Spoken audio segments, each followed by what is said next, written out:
タイヤが変わって非常に、難しいコンディションでもしっかり対応してくれているタイヤなので思い切ってレース結構長いと思うんでしっかりとマネジメントして勝てるように頑張ります。I mean, it's a whole different story today. I think the conditions are going to change a lot of the things. As I say, if we can have a normal start and I can get the lead in turn one, then it can really help the whole situation.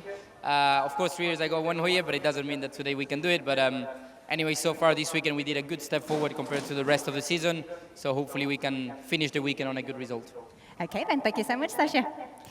さあそして、サッシャ選手初優勝を果たしたのがここスゴーの地だったので、それを繰り返すのにどれぐらい自信手応えのほど持っていますかと聞いたところ、今回は3年前と比べてタイヤも違いますしコンディションそのものが全然違っているので一重に3年前と比較するっていうのがなかなかちょっと難しいところではあるんですけれども、スタートをしっかりターン1のところから攻め切ることができればもちろんチャンスは十分にあると考えているので、そこからしっかりと攻めていきたいというふうにおっしゃっておりました。さあペースを上げていきます。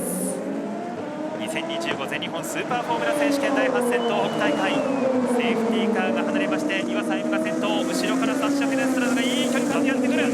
さあサッシャ・フェネストラズがやってくるぞ。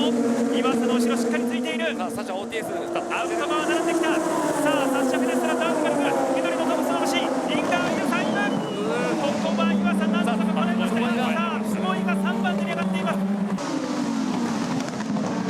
さあザック・オーサリバンと牧野のバトル。ザック・オーサリバンが牧野の前に出ました。これでザックが7番で浮上。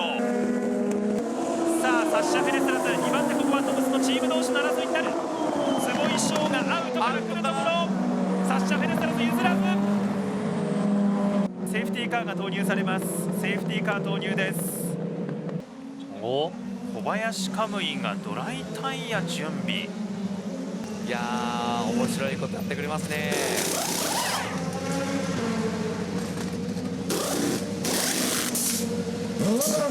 タイヤ交換もスムーズ。今10位やで。このまま前上がられへんです。ほんまに。何を守りに入ってるか分からへんもん。スリックタイヤに変えた小林カムイの走りも注目。さあペースを上げていきます。さあアウトから仕掛けに行くぞ福住で、ここはイン側坂口を抑えます。ちょっとクロスライン気味狙っていく。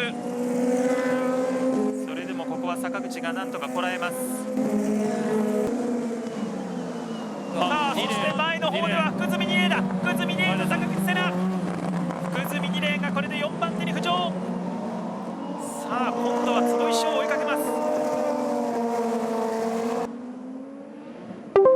さあ小林カムイ、ほら雨降ってくるんかマジでうざい。降ってこいんかったらワンチャンあったのに。うんね、本当にまあでもこのチャレンジは拍手ですよ本当に。互いに OTS が使える状況。残量は坪井の方があるんですが、いやー2年選手の方が早い。さあ最終コーナーランキングトップ坪井翔の後ろ福住二礼ついてきた。福住二礼がやってきた。後ろぴったりマークする。トムスのマシンアウトに振ると見せていい。もう一度アウト。ここは坪井を抑えました。また順位を上げようと坂口瀬名、福住二礼の後ろ来たぞ。インガー入ってきた。坂口瀬名オーバーブレイク。しかし福住二礼もう一度差し返す。うわーここは福住二礼なんとか取り返しました。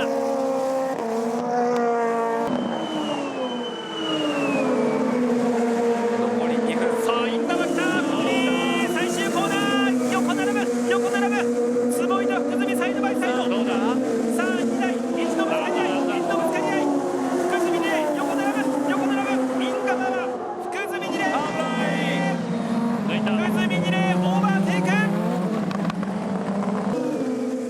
今チェッカーが振られる。待ちに待ったスーパーフォーミュラ初優勝。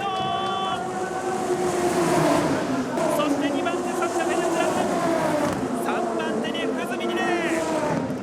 スタートしてすぐの1周目が全然ダメで、その分後半が良かったんでいいんですけど、1回イゴール選手に抜かれちゃったのがすごく痛かったかなとは思っってしまいますね、この結果を見ると、ただ、最後まで諦めずにプッシュして坪井選手抜くのにすごく手こずったんですけども、最終コーナーライン変えてみたら意外とグリップしてくれて、それで前に出ることができたので本当良かったです。でも車本当に良かったので、チームのみんなに感謝です。Yeah, of course we always want more, but it's a good step forward. As I say yesterday after qualifying, we've had a difficult start of the season. Car number 37 has been quite difficult for the last few years, and feels good to be back in the podium in Super Formula. Of course, we always want more. I felt like a bit of a shame I couldn't pass him on turn 1, lap 1, because I think that was the only opportunity. And then he was just trying to manage the tires, as I mentioned before the race. We had a lot of tire degradation, but we all did. I think it really helped us that at the end of the race it started raining again to manage a bit more the tires. So no, happy for today's result, and we keep pushing. Hopefully we can be in the top spot pretty soon. Okay, we'll be looking forward for the next race. Thank you. はい、ではサシャ・フェナストロス選手なんですけれども、P2 ということで嬉しいけれども、もっと本音を言うともう少し上に行きたかったなといった気持ちが大きいです。で、タイヤのデグラデーションの当初を予想してたようにやはり僕たちがあったので、ターン1でそこで仕留めきれなかったというのがちょっと大きな敗因かなといったところです。ただここ数年やはり37号車マシンとしてなかなかパフォーマンスを上げきることができなかった中で、こうして今回予選そして決勝ともにいいパフォーマンスを見せたというのは今後につながるものになるかと思いますので、次はさらなる上を目指して戦っていきたいとのことでした。